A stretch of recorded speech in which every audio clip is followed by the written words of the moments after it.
tardes, bienvenidos nuevamente a Especial Domingo. Hoy en una tarde muy especial con un escándalo dentro de las canchas. Se suspendió el partido Argentina-Brasil y con Hugo Machiavelli vamos a analizar todo. Por supuesto. Y nuestros invitados. ¿Cómo estás, Hugo? ¿Cómo estás, Agustina? Ya está con nosotros el Rife Valera. Un verdadero escándalo en Brasil. Vamos a hablar ahora mismo con dos personas que están en el lugar. Nos van a contar los detalles, si se llevan o no detenidos a 4 jugadores del fútbol argentino. Tenemos un gran programa. Comenzamos con este tema. Le damos la bienvenida al Rifle Varela que está con nosotros. Buenas tardes, Rifle. ¿Cómo va, chicos? ¿Todo bien? Sí, verdaderamente es un escándalo. Hay que ver si puede salir el equipo argentino desde el Itaquerão, el estadio ahí en Sao Paulo. Hay que ver si pueden subir al avión y hay que ver si el avión puede salir de Sao Paulo. Es el momento ahora y lo importante es eso. Por eso está trabajando el embajador argentino en estos momentos. Lo más importante es qué va a pasar con la selección argentina. Ya el partido ha quedado al lado. Hay que ver si puede salir el equipo argentino. ¿Y por qué digo el equipo argentino? Porque hay 4 jugadores, pero si no salen esos 4, el equipo argentino, la delegación, no quiere salir, no se quiere de Brasil. Así que es un escándalo muy grande, un escándalo a nivel mundial que en todos lados están hablando de este tema. Por supuesto, la FIFA, la Conmebol, las organizaciones internacionales, el Cuerpo Médico de Brasil y todos los detalles los tenés acá en Especial Domingo. Así es, en un ratito nada más una pausa muy cortita y seguimos analizando bien de cerca y desde el lugar todo lo que está pasando en Brasil. Ya venimos. Aquí está Carlos Camburian, porque claro, hay una nueva normalidad. La Argentina, por supuesto, está viviendo otra etapa, todavía con pocos vacunados con 2 dosis, creo que el 34%, una cosa así. Hola, Carlos, buenas tardes. Gracias. Pero por digo, venir. esto para vos, ¿puede también estar explicado con cierta improvisación, en este caso, de la Asociación del Fútbol Argentino, o no ves nada, ya que seguís, y estábamos hablando antes sobre esta cuestión deportiva, pero que está en medio de la pandemia? Sí, digamos, hablábamos recién con algunas personas, en otros países del mundo las instituciones funcionan, ¿no? Y entonces las normativas se cumplen, y se cumplen a rajatabla, ¿no? Y las declaraciones juradas se observan y se miran, no son papeles guardados en un escritorio. Y cuando salta una alarma, la alarma activa un protocolo real. Y esto es lo que pasó, claramente. ¿Quieres decir que acá hubiese pasado otra cosa? Absolutamente. ¿Sí? Sí, claro. ¿Por qué? Se hicieron fiestas clandestinas en Olivos y nadie se enteró. Se robaron vacunas. Digamos, ¿qué es lo que no puede pasar en la Argentina? Todo puede pasar en la Argentina, con instituciones muy débiles y con autoridad tanto presidencial para abajo, de palabra nula casi. Es decir, allá intervino una persona de la Federal, de la Policía Federal de Brasil, suspendió un partido a instancia de una entidad sanitaria que dijo que había 4 jugadores argentinos incumpliendo una norma. ¿Esto es así o me equivoco? Absolutamente. Y por lo menos personalmente pienso que es correcto. Si se cumple una norma, si se incumple una norma, digamos, la autoridad sanitaria que tiene autoridad, y vuelvo a decir, la autoridad sanitaria de Brasil que tiene autoridad, puede, por ejemplo, suspender un partido de estas características que evidentemente es muy importante. Es decir, el deporte muy por debajo, en este caso, Claro. de la actividad de la salud pública. De la salud pública, ¿no? Por eso digo, la salud pública está puesta hoy todavía en Brasil en un lugar preponderante para cuidar a sus ciudadanos. Y esto es lo que sucede. No es lo que pasa en la Argentina, esto es claro, y esto se vive todos los días, por supuesto. ¿Qué es lo que más te preocupa hoy de lo que sucede con la pandemia en la Argentina? Los chicos con enfermedades. Los chicos con comorbilidades me preocupan hoy sobremanera porque ya pasaron sus 28 días de aplicación de su segunda dosis y la verdad es que no están recibiendo su segunda dosis. Hoy recién activaron un listado de turnos para segundas dosis, con una estrategia muy nefasta. Yo te voy a contar esto. A los papás y las mamás que tenemos chicos con enfermedades crónicas, les mandaron un mail anoche diciéndole vamos a adelantar la fecha de la segunda dosis. En verdad Entonces, ya se venció esa Ya se fecha. venció. Entonces, una falsa buena noticia y después te dan un turno para dentro de una semana, 10 días, 15 días, un mes. Claro. Bueno, esto es hoy lo que más me preocupa y, por supuesto, la nueva variante que no terminó, que está acá en la Argentina con, vuelvo a decir, segundas dosis que hoy son muy pocas en la Argentina. 112.000 muertos en crecimiento, una curva que, bueno, no aumentó en los últimos tiempos, pero siempre con la advertencia de que hay 30 y pico de personas en la Argentina que han recibido las 2 dosis. ¿Qué significa eso, Carlos? significa que solamente ese número de personas está inmunizada en la Argentina contra la pandemia, ¿no? Yo no creo en solamente una dosis y que con eso, bueno, vamos todos a la normalidad. Países en el mundo que tienen hoy 2 dosis aplicadas tienen problemas con la variante Delta y están aplicando ya una aplicando terceras incluso. dosis, y nosotros hablamos de terceras dosis, pero todavía no tenemos segundas dosis puestas. Bueno, ahí tocas un tema interesante porque la OMS llegó a hablar incluso en contra de dar terceras dosis, por lo menos en este momento. Digo, ¿qué análisis hace sobre eso? Bueno, esto por supuesto que se ve en el minuto a minuto del desarrollo de la pandemia, ¿no? Es indudable que cuanto más inmunizados estemos frente a este virus, más protegidos vamos a estar. De modo que si una tercera dosis aporta mayor inmunidad, hay que dar terceras dosis, claramente. Ahora, estamos muy lejos nosotros de pensar en terceras dosis cuando todavía no tenemos segundas dosis puestas. Y todavía hay personas que no tienen ni siquiera una dosis puesta en la Argentina. Y la excusa es problemas logísticos. No, ya no aplica, ¿no? Digamos. Falta una semana para las elecciones, una elección clave que define una interna en verdad, pero que define algo más que eso. Sí. ¿Crees que esta semana se van a aplicar las dosis que no se aplicaron? Porque recordemos que hay una diferencia entre las dosis recibidas y las aplicadas, que incluso reconocen en algunos distritos. Sí, ustedes saben que digamos, la gente hoy está... Perdón, yo camino mucho Malvinas Argentinas, porque soy candidato de Diego Santilli ahí en Malvinas Argentinas, y la gente está realmente muy enojada. Es un partido nuevo, Malvinas Argentinas, además, ¿no? Sí, es un partido que antes era General Sarmiento, se dividió después, en los años 90, en los 3 partidos, ¿no, Samir? Mucho enojo de la gente, por supuesto, mucho enojo, mucho rechazo a estas elecciones, ¿no? Uno cuando habla con los... Yo, por suerte, tengo la posibilidad de hablar con la gente, ¿no? Porque soy una persona que entra, digamos, por fuera de la política, y la verdad que la salud acerca mucho a la gente en este momento, y sobre todo la no política tradicional, digamos, del bombo, ¿no? Ahí en la estación, como para que la gente te escuche y te vea y te conozca, ¿no? Entonces, lo que yo llevo es ayuda y escucha, y sobre todo propuestas nuevas. A eso la gente accede, por supuesto, y es muy bueno que pase esto, pero hay un enojo muy potente y hay mucha gente que, por supuesto, está dudando de ir a votar, que es lo que más preocupa ahora, ¿no? Carlos, te quiero invitar a ver algo que decía Alberto Fernández en julio sobre las segundas dosis y lo que sucedió después, pero escuchemos. ¿Cuándo calculas que vamos a tener a todos vacunados? Y yo le dije, yo calculo que para septiembre. Allí, para mí, siempre hablamos con Axel, la vacunación es como la puerta de salida de la pandemia. Ahí ya vamos a estar inmunizados y si nos contagia, porque el contagio puede seguir, bueno, vamos a poder sobrellevarlo mejor. ¿Qué opinas, Carlos, sobre Bueno, esto? Bianco no guardó ese video, parece. Guardó mi tweet, pero no guardó ese video. Espera, ¿no? que tenemos otro, para ver a ver la diferencia. Sí, por favor. Esto sucedió la semana Más pasada. 7 millones de segunda dosis, y yo calculo que cuando termine septiembre vamos a tener vacunadas con segundas dosis a la mitad de la población argentina. ¿Llegamos? Primero el 100%, ahora el 50% de la población, hoy es 5 de septiembre, ¿no? Bueno, ojalá que lleguemos, dudo que lleguemos al ritmo que vamos, ¿no? Yo tengo un vacunatorio muy cerca de mi casa, hoy pasé por la puerta y no había nadie vacunándose, solamente una persona, con una pechera, por supuesto, y pregunté por qué no había cola y me dijeron que no había vacunas. Que no había vacunas. No había vacunas. Esta fue la respuesta. Así que claramente dudo que se llegue.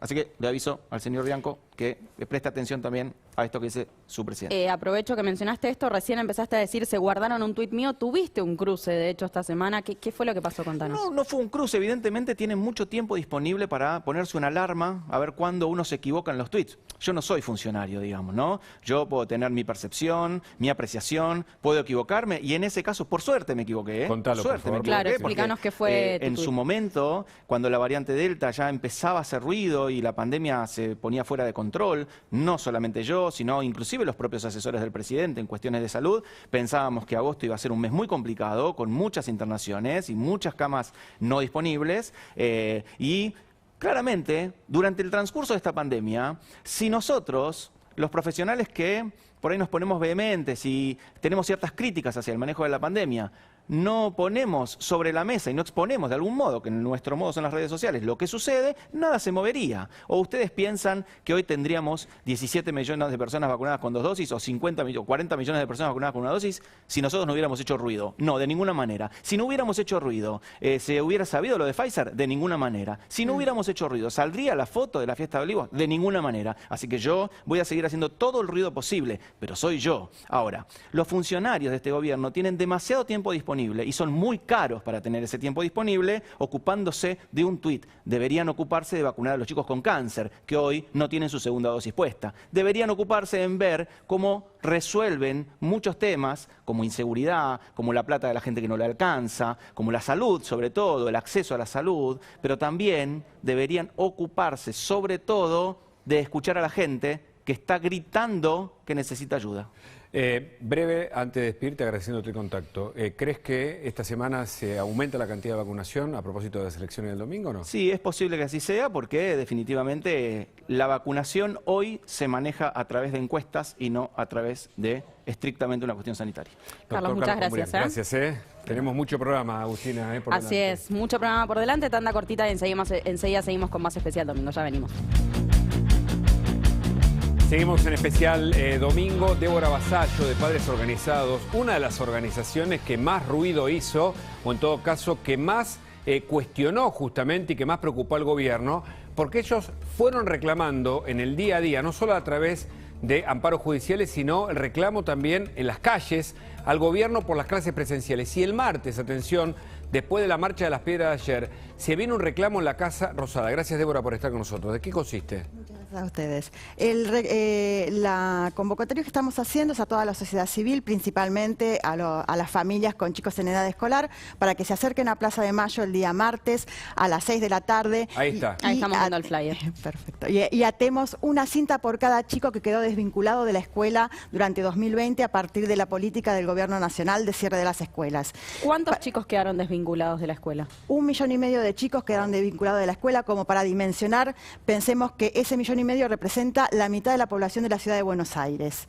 Esa es la cantidad de chicos que se desvincularon absolutamente de la escuela, sin mencionar también la deficiente educación que tuvieron nuestros hijos durante 2020 con esta virtualidad que fue bastante deficiente en la forma de implementación a partir de las políticas que delinearon los gobiernos, los ministerios de educación. Sí, muchos dijeron que lo de ustedes fue la revolución de las mamis y quedó como consigna porque movieron la estantería finalmente de quienes no permitieron las clases y justamente los chicos los perjudicados, ¿no? Exactamente. El tema también es que nosotros tomamos la decisión de hacer público el reclamo, porque en realidad primero esperamos a que los sectores institucionalizados nos den respuesta, pero al persistir la política de cierre de las escuelas y al haberse obturado el proyecto, por ejemplo, en Ciudad de Buenos Aires de implementación de una revinculación de los chicos ya a partir del mes de agosto, decidimos empezar a hacer público el reclamo porque nuestros hijos no daban más.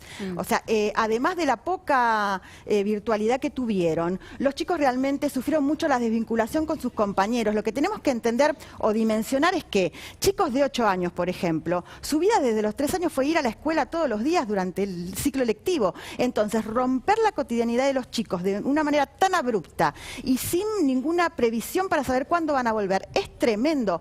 Lo peor de todo es que todos los chicos esperaban, cada vez que había una conferencia de prensa del presidente de la Nación, que anuncie que volvían al colegio. Y cada vez que había una conferencia de prensa y se anunciaba que los colegios seguían cerrados, los chicos se decepcionaban y cada vez se deprimían más. Débora, ustedes plantean que no es real que se volvió realmente a la presencialidad total. ¿Por qué plantean esto?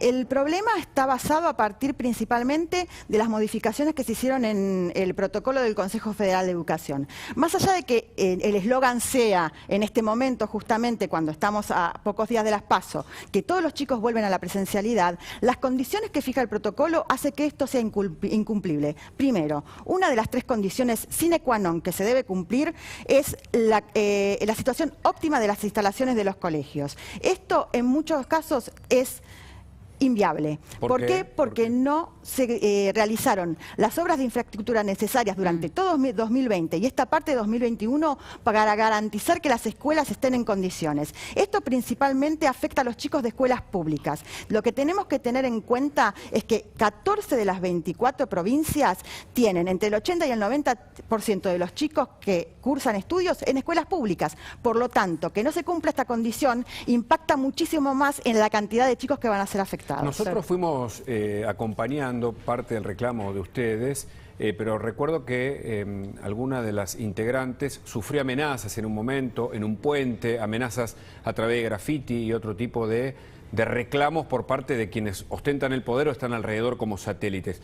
¿Tuvieron miedo a partir de este reclamo, de esta revolución prácticamente que hicieron de manera sana, pero pidiéndole las clases al gobierno? En realidad cualquier temor que se haya generado en algún momento, o sea, fue totalmente despejado por el tema de lo que estaban pasando los chicos. O sea, ver a un chico apagar la computadora y ponerse a llorar desconsoladamente porque no soporta más la educación virtual es mucho más importante que cualquier tipo de amenaza o cualquier tipo de intimidación. O sea, a nosotros nos han tildado hasta de asesinas. Y de querer propagar la pandemia porque estábamos pidiendo el regreso de las clases presenciales. Lo que tenemos que tener en cuenta es que los colegios son los lugares donde más se aplican estrictamente los protocolos y además es el lugar en donde los chicos aprenden las habilidades sociales, no solamente en cuanto a contenidos académicos, sino también en cuanto a inserción dentro de la sociedad. Y si a nuestros hijos no les damos la posibilidad de naturalizar los protocolos necesarios para poder interaccionar socialmente en pandemia, estamos obturándole la posibilidad de formar parte de la sociedad. Hablabas recién de los chicos que lloraban ante la virtualidad, pero digo, también están aquellos chicos que ni siquiera podían conectarse, que ni siquiera podían formar parte de la virtualidad. Lo hemos seguido mucho en La Cornisa con distintos informes. Por ejemplo, chicos que no tienen acceso a internet o que tienen un internet muy poco fuerte, con un wifi muy poco fuerte para poder seguir adelante con sus contenidos académicos. Exactamente, ese fue uno de los principales problemas, la falta de dispositivos, la falta de conectividad, también la poca oferta por parte de las escuelas de encuentros virtuales y a su vez el tema de que el gobierno nacional se encapricha o se obsesiona en dar anuncios muy potentes en lo discursivo, pero que después no se hacen efectivos en la realidad. Así como ahora el anuncio es presencialidad completa, algo muy improbable y que, por ejemplo, según cifras oficiales de Córdoba y Santa Fe, el 25% de los chicos no van a tener esa posibilidad. Bueno, se hizo el anuncio acerca de que la conectividad iba a ser libre porque iba a ser considerada un bien público. Ahora, cuando ustedes reclamaban y las tildaban de propagadoras del virus, o no podía mandar incluso los chicos al colegio, ocurría, por ejemplo, en otros hechos, el Olivos Gate, la famosa foto que se develó aquí en La Nación Más, en el programa Más Data, lo hizo Guadalupe Vázquez, y que genera hoy causas judiciales, pero digo, además del vacunatorio VIP y otras cuestiones escandalosas. Cuando ustedes vieron la foto, cuando ustedes vieron el Olivos Gate, como mamás de padres organizados, ¿qué sintieron? Sentimos que nos faltaron el respeto a nosotros y principalmente a nuestros hijos durante todo el año, que mientras se enunciaban medidas muy rígidas que restringían la posibilidad de los chicos de interaccionar con sus pares y de asistir a las escuelas, las autoridades no cumplían esos protocolos que estaban imponiendo a la sociedad. Realmente fue una decepción. Y una decepción también para los chicos, porque en última instancia, cuando ven este tipo de ejemplos, dicen, ¿para qué voy a cumplir con algo que me exigen si en realidad, si lo hago y nadie lo ve, pasa? Y eso es bastante preocupante. Me quedo pensando en este número, ¿no? Que dijiste 1,5 millones, realmente es muchísimo, media ciudad de Buenos Aires, como lo has dicho. ¿Cuáles fueron los principales problemas que hicieron que tantos chicos dejaran, ¿no? ¿Cuál es el principal componente que hizo que dejaran la escuela finalmente? En primer lugar, como ustedes señalaban, la falta de conectividad. Por otro lado, la falta de política clara y de planificación. O sea, las primeras semanas en que los chicos estuvieron encerrados, en realidad no tenían contacto con la escuela porque siempre estaba la expectativa de que en 15 días volvemos, en 15 días volvemos. Y eso fue relajando la relación de los chicos con los docentes. Claro. Y a su vez también tenemos que tener en cuenta que hay situaciones en las que se hace muy difícil inclusive sobrellevar la escolaridad en épocas normales. Correcto. Entonces, en situaciones de muchas carencias materiales, en situaciones de... Sí. No, te quería preguntar, en situaciones de carencia aparece la docente Radetich diciendo esto, lo recordamos para tener tu opinión. Escúchemela. % más de ganancia y después lo pasaba a dólar de nuevo y se la llevaba. Se llama bicicleta financiera. Y ahora la bicicleta financiera afecta a esta escuela. Afecta a tu vida y me afecta a mi jubilación. ¿Está claro? Y ahora entonces... ¿Ahora qué? Ahora hay que salir de la mierda que dejó. Pero en 4 años arruinó el país. ¿Quién? ¿Tienen ahí el gobierno este? ¿Quién arruinó el país en 4 años? ¿Quién? Según vos, el gobierno pasado. Obvio. y en 37 años que tuvo el peronismo no arruinó el país. No, ¿qué 37 años? ¿De qué estás hablando? Ya se llevó la historia. El peronismo no tuvo 37 años. ¿Qué te genera esto? Sí. Por una parte, plantearnos que en realidad la tragedia educativa lo que hace es hacer evidente que hay un problema de formación docente también detrás. O sea, lo que pasó en 2020, lo que está pasando en 2021, no tiene que ver solamente con la posibilidad de tener clases virtuales o no, tiene que ver con la formación docente. Por otra parte, es terrible el hecho de que a los chicos no se les enseñe que en realidad hay diferentes miradas y que desde las diferentes miradas podemos llegar a entender diferentes perspectivas y diferentes posturas políticas. Plantear que una sola postura política es la única legítima y a su vez plantearlo desde una posición de ética y de buena persona es algo muy triste y además no genera la posibilidad de que los chicos se expresen. Si una persona le está explicando una corriente política a su alumno desde esa posición tan autoritaria, es muy difícil que el alumno piense como legítimo plantear una opinión diferente, pero a su vez empieza a autolimitarse para pensar críticamente. ¿Qué te generó también cuando Alberto Fernández defendió, ¿no?, un poco esta postura? Dijo que era un debate formidable. O sea, los debates primero y principal se basan en el respeto y en la exposición de diferentes alternativas y de diferentes pensamientos. Ahí no hubo exposición de alternativas, ahí hubo una línea directa de planteo acerca de cuál era el movimiento político legítimo y el movimiento político más apropiado para la sociedad argentina. El problema está en que justamente lo que podemos observar en esa discursiva de la docente, que cuando en el momento en que el chico le está planteando una objeción con respecto al gobierno de Macri, ella piensa que está refiriéndose al gobierno actual y sigue a la defensiva, o sea, ni siquiera tiene la lucidez para darse cuenta que podría aprovechar, por lo menos desde su postura, ese momento para reafirmar lo que es su propio discurso. La exhibición de este video desnudó una situación que muchos consideran hasta de abuso de autoridad, por eso la docente fue separada y además haciendo uso de algo que debe preservar para ella, que es su propio pensamiento político, en un lugar en donde se debe justamente proporcionar otras cuestiones. ¿Vos crees que hay muchas Radetich en la educación argentina hoy como miembro de Padres Organizados? Sí, o sea, en realidad es parte del sentido común plantear las cosas desde este punto de vista. El problema es, digamos, la diferencia está en las formas. O sea, las formas quizás no sean tan violentas, no sean tan agresivas discursivamente, pero existe una línea muy importante en términos ideológicos, ¿decís? Exactamente. O sea, hay una naturalización de que la ideología kirchnerista, que la postura kirchnerista es el sentido común argentino. ¿No se supone que la razón de mi vida quedó atrás? Esto de la idea aquella que de papá, de Perón te cuida, Evita también, ese tipo de cosas, ¿ya fueron superadas por esta instancia o vos decís que todavía permanecen en algunos docentes esas banderas? Permanecen, digamos, mutadas en cuanto a esta, digamos, discursividad de la inclusión, de lo popular, de respetar las mayorías, cuando en realidad lo que se tiene que hacer es poder entender las diversidades de manera genuina, no intentar a lo diverso imponerle una mirada, sino tratar de entender qué es lo diverso y a partir de ahí buscar alguna alternativa, digamos, de integración. El problema es que la postura, así como la vemos en la docente, suele ser bastante autoritaria desde el punto de vista que yo les planteaba anteriormente, que ya se plantea desde un punto de vista más ético y moral que de un punto de vista político, que son dos cosas totalmente diferentes. Tomo algo que dijiste hace unos minutos, que fue la frase tragedia educativa. ¿Por qué decís que hay una tragedia educativa? Tragedia porque ya no hay perspectivas de sistematización de cuáles van a ser los contenidos que se van a dar, de cómo se van a recuperar contenidos, cómo se va a reincorporar a los chicos a la educación formal. Tragedia porque la Argentina venía de una crisis y el cierre de las escuelas la profundizó tanto que la transformó en algo absolutamente desconocido hacia el futuro de cuál va a ser la salida de esta situación. Nosotros como padres organizados, como representantes en realidad del interés de nuestros hijos, lo que consideramos es que esta es una oportunidad que no podemos dejar pasar. O sea, esta es una oportunidad para replantearnos como sociedad qué tipo de educación queremos, qué futuro queremos para nuestros hijos y a su vez empezar a involucrarnos mucho más en la realidad de las escuelas, a formar parte mucho más activa de la comunidad educativa. El martes van a la Casa Rosada, van a colgar cintas, ahora vamos a ver el flyer de esta actividad. Seguramente Padres Organizados de nuevo va a poner lo suyo allí frente nada menos que a la Casa del Gobierno.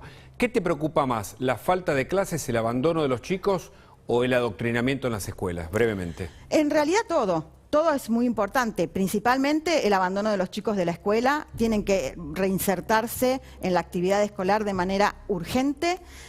A su vez, los chicos tienen que recuperar la presencialidad donde no hay, que es la mayoría del país. Y por último, tenemos que rever el tema de qué manera se comunican los contenidos relacionados con ciencias sociales, que es donde más propicio es el campo como para que esto se produzca, y empezar a plantear que en realidad lo que tenemos que mostrar es que acá hay diferencias de opiniones, diferencias de posturas políticas, y poner las posturas políticas que existen en debate es la forma más saludable de que nuestros hijos sean ciudadanos conscientes y que puedan insertarse de manera autónoma en una sociedad democrática. Débora Vasallo, Padres Organizados, muchas gracias por este contacto. Muchas gracias por haber venido. Vamos a hablar de la carne, ya está con nosotros Damián Di Pachi, porque claro, fíjate que la Argentina tiene un enorme problema ahora con la exportación de carne, todavía está encerrada. Se extendió, de hecho, el cierre. Bueno, tiene una ventaja ahora porque Brasil tiene un problema con la famosa vaca loca y de repente también suspende sus exportaciones. Tal vez sea una buena oportunidad para que la Argentina renueve ese mercado. Hola Damián, ¿cómo estás? Gracias, gracias por estar acá. Tu primera mirada sobre el tema de carne, ya hablamos con Echeverre, quien nos va a completar este panorama. Bueno, a ver, tenemos que en principio decir que las medidas de restricciones no fueron las que esperaba el gobierno. Básicamente, ¿por qué? Porque Argentina perdió 43% de las exportaciones, solamente 3 de cada 10 kilos iban hacia las exportaciones, cayó la faena. Y hablando de los mercados externos, estamos cediendo las exportaciones frente a esa oportunidad que a Brasil hoy la está obteniendo Uruguay. O sea, no la está redituando Argentina, sino que la está obteniendo Uruguay, exportando incluso más que Argentina. La situación que se da respecto de los precios en el mercado interno, el Instituto de Promoción de Carne Vacuna muestran que algunos cortes se dieron precio en julio y agosto, y esto también ha pasado. Si uno hace revisionismo histórico, tiene que ver que el año 2007, cuando se restringieron las exportaciones, los precios de la carne en el corto plazo tienden a estabilizarse o en algunos casos a bajar, y después termina siendo un gran problema porque no estamos hablando de precios, sino estamos hablando de cantidades. ¿Cómo está la producción ganadera? En aquel momento era de 58 millones de cabezas de ganado y en el año 2011 Argentina terminó con 48 millones, perdió 10 millones de cabezas de ganado. O sea que no tenemos que ver solamente el precio, sino las cantidades que va a poder ofertar el mercado en el futuro, ¿no? Damián, te invito a que sumemos a Luis Echeverre, que está ya en contacto con nosotros. Gracias por este contacto. ¿Por qué el gobierno toma la decisión de finalmente extender esta situación? Es muy difícil poder decir eso, ¿no? Porque es negativo a todas luces, como recién estaba escuchando el informe que está dando tu compañero, es tal cual. Hay una frase que resume todo, que la dieron las entidades, los frigoríficos, los gremios de la carne. Perdimos todos. Con esto perdimos todos. Y como bien expresó la persona que me antecedió en la palabra, esto de que aparentemente bajó un poco el precio en estos días, en aquel momento, cuando se cerró la vez anterior la exportación de carnes, de un día para el otro la carne en el consumo interno subió un 300%. Echeverre. ¿Perdón? No, quería preguntarle, ¿y hasta dónde puede esto prolongarse? Porque de nuevo volvemos a el primer kirchnerismo, la pelea con el campo. ¿Cómo va a influenciar esto en la Argentina que viene si no hay exportaciones? Día a día el perjuicio es mayor, porque, a ver, la mayor influencia es en el inversor. Primero el ganadero, que dice, bueno, yo iba a darle servicio a 200 vacas o a 100 vacas, bueno, lo voy a hacer a 30 o directamente a eso no lo voy a hacer. Claro. También perjudica al del frigorífico, que dice, yo iba a agrandar las cámaras frigoríficas, iba a ir a una feria internacional a vender mi producto, no lo voy a hacer. Perjudica a los trabajadores, que ya en la provincia de Santa Fe hubo 150 despidos. Claro, la gente dice, uy, qué horror los despidos. Bueno, pero si no hay exportaciones, ¿para qué van a estar los empleados? ¿O para qué se va a invertir? ¿O para qué se van a criar más terneros o se van a criar más animales? O sea, toda la cadena se vio perjudicada y también en un mediano plazo, lamentablemente, se va a ver perjudicado el productor. ¿Quiénes se beneficiaron? Bueno, en este caso, claramente, nuestros competidores.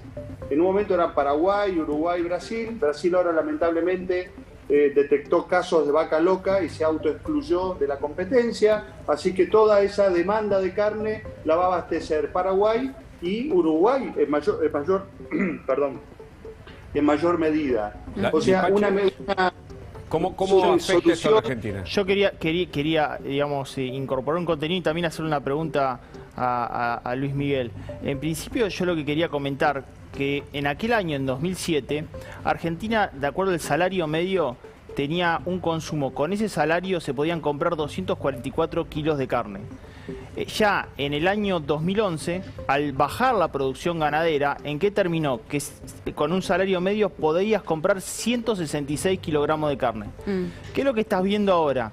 Que hoy se está pudiendo comprar 129 kilogramos de carne. Ahora, ¿el problema es el precio de la carne o el problema es el ingreso de los argentinos? Porque el contexto no es el mismo. Entonces acá tenés que analizar lo siguiente, porque si, por ejemplo, hoy un kilo asado aumentó 86% interanual, pero la yerba también aumentó 80% interanual, el aceite aumentó también 80% interanual. Entonces, si tenemos que cerrar todos los productos, todas las exportaciones, bueno, no nos comprometamos con los acreedores que lo vamos a poder pagar y que el campo va a ser el fundamento. Ahora, Echeverre, a propósito de esto... ¿Qué es ese?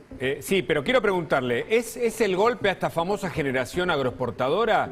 ¿Es un modelo, digamos, que le da a la máquina de hacer billetes en vez de pensar justamente en el campo que se propone? Es no pensar en el campo, no pensar en el país y no pensar en el futuro. Es son determinaciones de un gobierno que vive en el día a día y no le importa nada lo que pueda pasar dentro de 6 meses o dentro de 6 años. Pero es tal cual lo que decían recién. El punto es la inflación, el punto es que el peso no vale nada. El punto es que el peso se devalúa 50-52% por año. Entonces, ningún número cierra con eso, porque sube la carne, pero también suben todos los otros alimentos, suben la indumentaria, suben los servicios. Ya ustedes ven que ya no funcionan muy bien los celulares. O sea, volvimos al pasado y dentro de poco con las tarifas de electricidad o de gas retrasadas, bueno, va a empezar a haber cortes o escasez de gas. Eso es lo que no anda. O sea, la madre de todos los males es el déficit fiscal, por una, en este caso, emisión desbocada, que genera inflación y que perjudica sobre todo a los asalariados. Entonces, la solución que encontraron para esto perjudica a todo el mundo y la que van queriendo tapar el sol con la mano también lo hace. Por eso es que está tan deteriorada la economía y por eso está en poca expectativa en el futuro, sobre todo por los jóvenes. Bueno, porque hecho, ven que este camino que lleva el gobierno nos lleva a un nuevo gran fracaso de la Argentina en lo que hace al mediano y largo plazo. De hecho, corregime Damián si me equivoco, pero tengo entendido que bajó el consumo de carne 6,5%. Sí, digo, ¿por qué sucede esto? Bueno, porque Argentina está teniendo un problema, reitero, de ingreso, y vos fijate que si vos ves el consumo masivo desacelera su caída, pero en definitiva los niveles de consumo que estamos viendo incluso son más bajos que los del año 2019, que no habían sido un año bueno para la economía. Por eso yo reitero, Argentina tiene un problema de ingreso importante y no tiene un problema de ingreso ahora. Primero porque el peso se devalúa fuertemente frente al dólar y obviamente ese ingreso quedó destruido porque también el PBI argentino ha caído fuertemente. Entonces Argentina tiene un problema de ingreso. No le podemos endilgar que a los precios de los bienes son en definitiva algo que no está reflejando el nivel generalizado de precio en la economía, ¿no? En definitiva, otros bienes de la economía también están en ese nivel. Yo le quería hacer una pregunta a Luis Miguel. Dale, para aprovecharlo. Hará un par de meses el Consejo Argentino de Carnes Agroexportador presentó un proyecto al gobierno sobre estímulos y después Matías Culfas presentó también frente a ese consejo una propuesta de incentivos. ¿Cómo ve el campo esos incentivos, ese plan, digamos, agroexportador o ganadero que quedó en la nada, porque por lo menos por ahora no se ha avanzado? Y bueno, vos lo acabás de contestarte la pregunta, quedó en la nada. Y todo, o sea, cada vez se le cree menos, es un gobierno que miente, un gobierno que devalúa la palabra desde el presidente para abajo, lamentablemente. Entonces, permanentemente se comprueba que los compromisos a los cuales que dicen que van a cumplir o las promesas que hacen, a los pocos días se abandonan. El compromiso era, en grandes rasgos, que si se mantenía estable el precio de la carne iban a empezar a abrir las exportaciones. Bueno, ellos mismos lo violaron firmando una extensión de la limitación de exportaciones por 2 meses más. Esta idea de disciplinar al que no obedece, ¿es parte de una política de Estado? Porque claramente no hay riqueza, no ingresan divisas, y la Argentina, digamos, tiene un discurso del Estado te protege, pero por otro lado no genera riqueza. ¿Cómo se resuelve?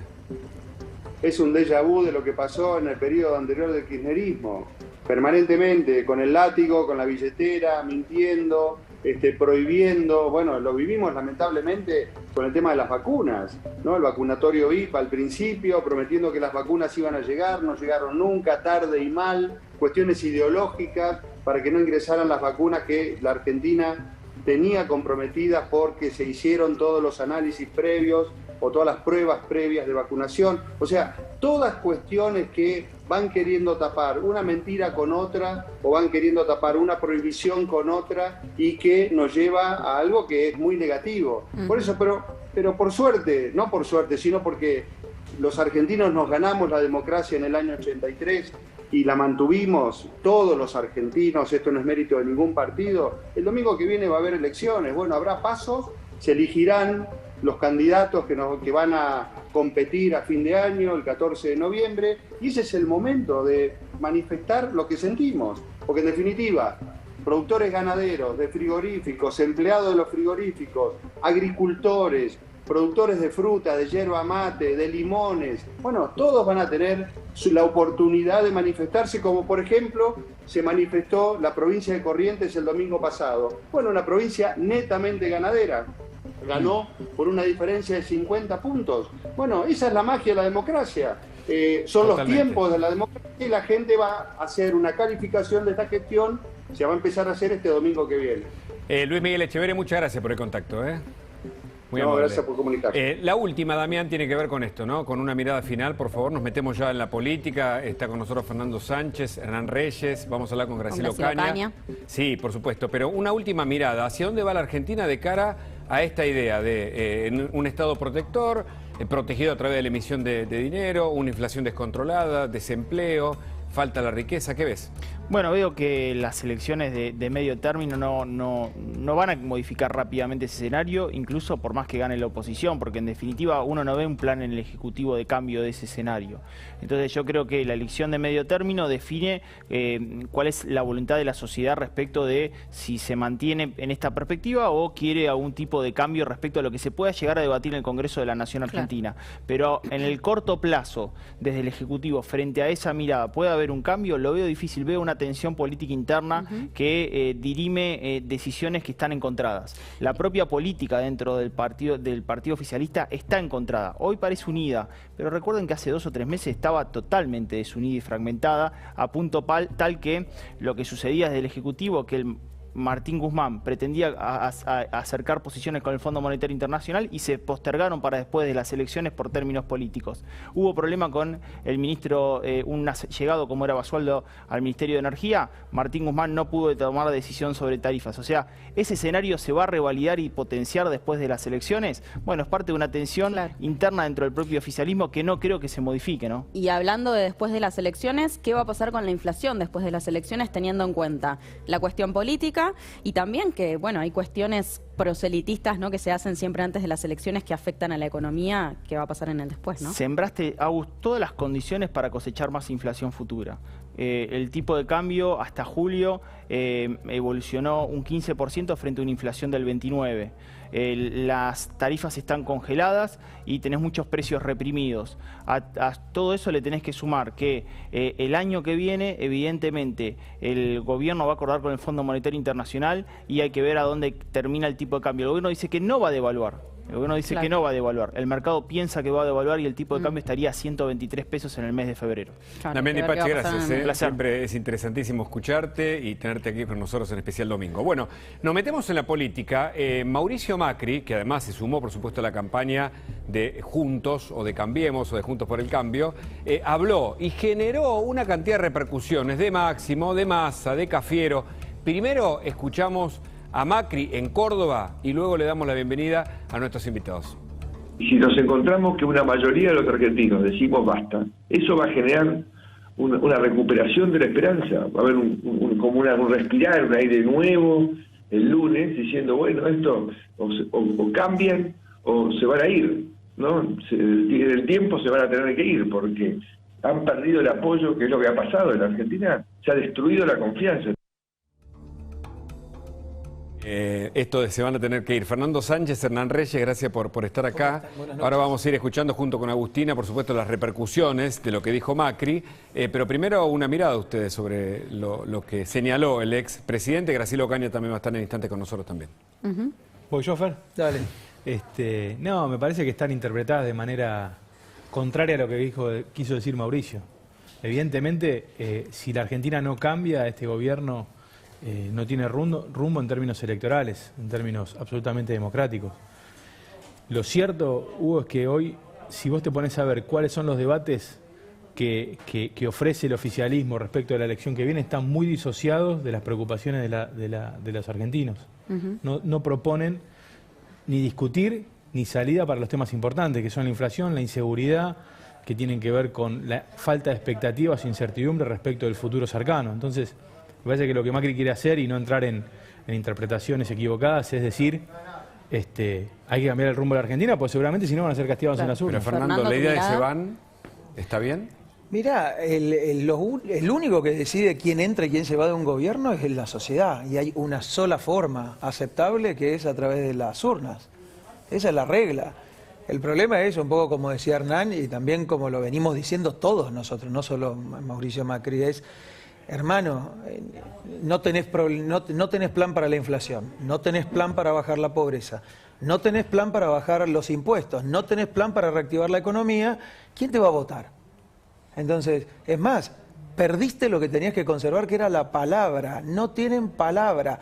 Yo creo que hoy Alberto Fernández no le cree ni siquiera a quienes lo van a votar.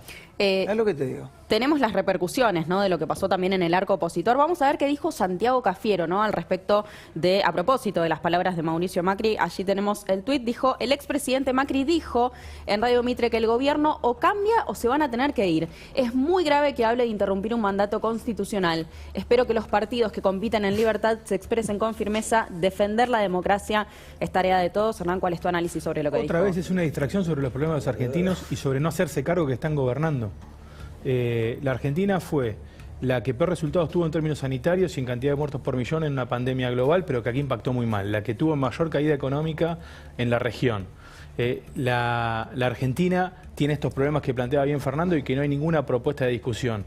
En definitiva, esto es distraer, como distraen con si somos aburridos como Suiza, es preferible vivir en la inseguridad en que la vivimos, o Tolosa Paz tratando de hacerse la empática hablando de sexualidades y qué sé yo. Sí. El tema del goce es interesante. Ahora nos vamos a meter ahí porque muchos dicen que ahí detrás de eso se discuten dos Argentinas. La Argentina de la meritocracia y de la gratificación permanente, el pan y el circo. Pero en cualquier caso, Macri dijo que era limitado Santiago Cafiero. ¿Coincidís con esa idea, Fernando? Mira, yo te puedo decir lo que veo del jefe de gabinete Santiago Cafiero desde que asumió su cargo, que es un cargo importantísimo. Tiene que coordinar la gestión de la nación, tiene que llevar adelante el vínculo con el Congreso. No lo he escuchado decir una frase que vos digas: che, mirá lo que acaba de decir el jefe de gabinete. Mirá que hay veces, yo coincido muy poco casi nada, ponele nada con el gobierno nacional. Ahora, vos escuchás a veces a un ministro que dice algo que decís: che, voy a tomar esto, o mirá qué reflexión. Del jefe de gabinete Santiago Cafiero no escuché nunca nada. Nada que valga la pena decir: me tomo 5 minutos para debatirlo. Primero, como dice Hernán, es entretenimiento. Desviar el tema de la atención del problema que tenemos adelante. Va al Congreso y se pasa diciendo chicanas. El jefe de gabinete tiene que decir cómo va la nación, cómo va a resolver el problema, qué tenemos adelante, qué podemos hacer. Nunca lo escuché decir nada de eso. Es casi un improvisado. Bueno, tuvieron miedo de lo que... No, sí, por supuesto. Está Graciela Ocaña, sí, con nosotros. Graciela, gracias por este contacto. Me voy a agarrar de esto último, ¿no?, que dijo acá Fernando, porque él dice que Cafiero es un improvisado. ¿Coincidís con esto? Te escucho muy bajo, no escuché la pregunta. Buenas noches. Buenas noches. Te decía, de paso pedimos a ver si se le puede solucionar el tema del retorno. Aquí Fernando decía que Santiago Cafiero es un improvisado, ¿no? ¿Qué pensás sobre eso? ¿Cuál es tu mirada? Sí, a mí me parece que le queda un poco grande el cargo. Cuando viene a la Cámara de Diputados vino en 2 oportunidades, cuando el jefe de gabinete debe concurrir todos los meses alternativamente a cada una de las cámaras. La verdad es que no nos contestó. Yo, por ejemplo, como muchos otros diputados, hicieron distintas preguntas, en mi caso, sobre todo por el tema vacunación, pandemia, información sobre jubilados, y no contestó una sola pregunta. Se habló al mismo con un discurso que él trajo, pero no estuvo a la altura, te diría, del cargo que ocupa. Graciela, ¿qué te preocupa más? ¿El Olivos Gate, que ahora entre 3 jueces se pasan esa papa caliente, digo, metafóricamente hablando, o el vacunatorio VIP, que la Sala 1 de la Cámara Federal de alguna manera le pide a la jueza que no cierre la causa y que investigue? ¿Qué es lo más grave para este gobierno? A mí me parece que ambos hechos son graves y ambos son parte de lo mismo, parte de un gobierno que se ve a sí mismo por sobre el resto de los ciudadanos, ¿no? Que opera como una casta con privilegios, donde cuando llegaron primero las vacunas se vacunaron primero, donde establecieron normas que todos cumplimos con mucho dolor, porque eso costó desde que muchas personas no pudieran despedir a sus seres queridos, muertes, porque no hay que olvidar que hubo hechos violentos vinculados a esa cuarentena, la destrucción de la economía. En el último año se cerraron 90.000 comercios, 41.000 pymes. Entonces, todo eso sucedió para la gente. Para los que estaban en el gobierno y los amigos del poder, eran fiestas clandestinas en Olivos. Ahora, y eso creo que es igual de grave. Y lo más grave es que, como decía ahí Fernando, nos tengan entretenidos, ¿no? Que nos quieran sacar de los temas que debe el gobierno responder. Básicamente, cómo va a resolver muchos de los problemas que hoy tenemos los argentinos. Totalmente. Como es la inflación, como es la falta de trabajo. Ahora, Graciela, mucha dice que es una campaña... Por ejemplo, en la provincia de Buenos Aires. Y sobre eso no se habla. Correcto. Se habla del sexo, se habla de otros temas que no son los problemas que hoy le preocupan al que está viéndonos seguramente, y que todos los días se pregunta: ¿cómo hago para poder llegar a fin de mes? ¿Cómo hago para mantener mi comercio porque estoy endeudado? ¿Cómo hago para poder reabrir el comercio para aquellos que lo han cerrado? ¿Cómo me reinserto? Yo creo que de esos temas el gobierno prefiere no hablar, obviamente porque no los ha abordado ni tiene políticas. Fernando Hernán, aquí se habla, ella mencionaba, ¿no, Graciela, de tal vez desviar la atención hablando de cuestiones, por ejemplo, vinculadas al gozo, a la sexualidad. ¿Qué opinan, no, de estas palabras de Tolosa Paz?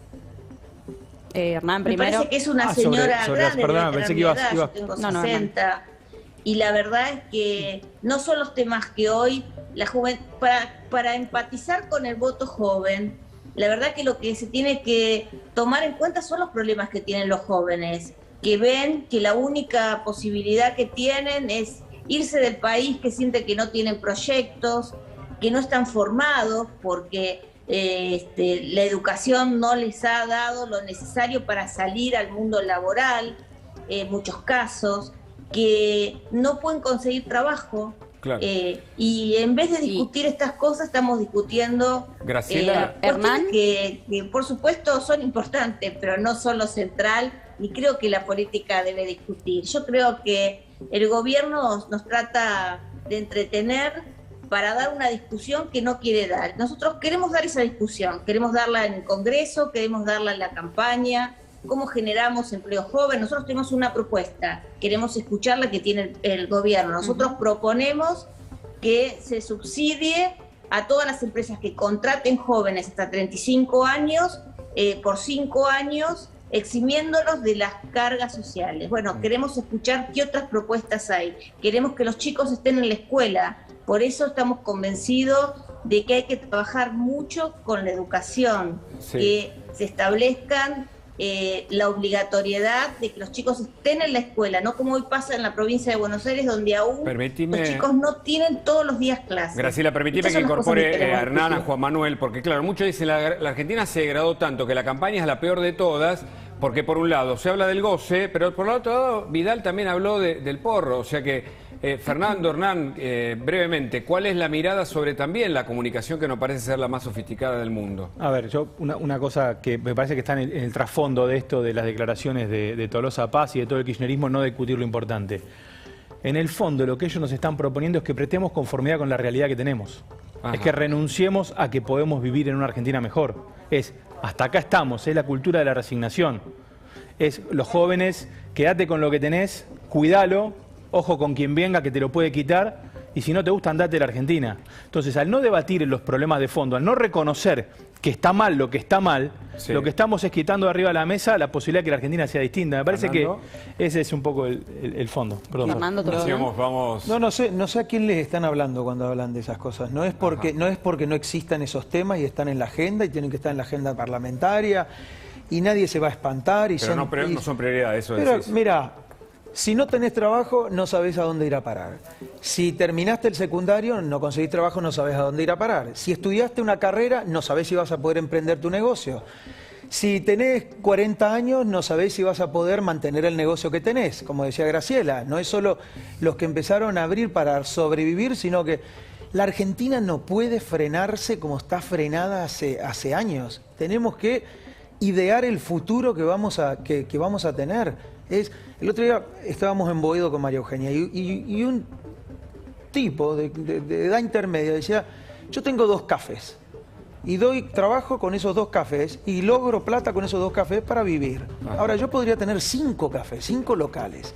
En la Argentina es un suplicio contratar, en la Argentina es un suplicio pagar impuestos, en la Argentina te rompen los quinotos por 20.000 cosas y hablamos de estas cosas que creo yo son importantes, tienen que estar en la agenda, pero no son centrales en la Argentina de hoy. ¿Cómo se promueve entonces? O sea, ni uno de los temas de Tolosa Paz te van a bajar la pobreza, te van a bajar la inflación, te va a bajar el delito. Entonces digo, chicos, dejen de joder con la gente. Trajiste un punto importante a la mesa que tiene que ver con la cuestión de los empresarios, ¿no? Y las dificultades que suelen tener. ¿Qué propuestas hay para poder mejorar, ¿no? Esta situación que viven quienes quieren tal vez emprender o ser empresarios, ¿no? Aquí en el país. Hernán, primero. Lo primero que nosotros estamos proponiendo es, en términos impositivos, generar una reducción de impuestos para que los jóvenes puedan emprender, que es como el primer punto de partida. Después lo otro, y central en Argentina, es discutir el tema de fondo, las verdades profundas, tema de la moneda. Y no discutir el tema de la inflación y el tema del peso y el sentido del peso, lo que nos hace es llevar una dependencia total de todo el empresariado a los manejos discrecionales, arbitrarios de un gobierno que tiene que tener $40, que tiene que tener 30 trabas burocráticas para importar, para exportar. Yo creo que nosotros, los argentinos, nos tenemos que poner otra vez a desafío y decir, bueno, ¿cuáles son los 3, 4 puntos que son centrales en Argentina? Uno es el tema de la moneda. Y si nosotros podemos tener estabilidad monetaria, lo que estamos apostando es a creer en cada uno de nosotros mismos respecto de las potencias que tenemos para emprender, para trabajar. Y eso me parece que es el primer punto de partida que hay que poner en agenda. Graciela, te hago una pregunta, porque muchos dicen, el gobierno gane o pierda, se endurece, se va hacia el ala kirchnerista, Cristina manda, Máximo también. En Cambiemos, se reúnen todos a tomar un café. Manes y Santilli de acuerdo, digo, por tomar un ejemplo, a cuál sea el resultado. ¿Crees en ese análisis?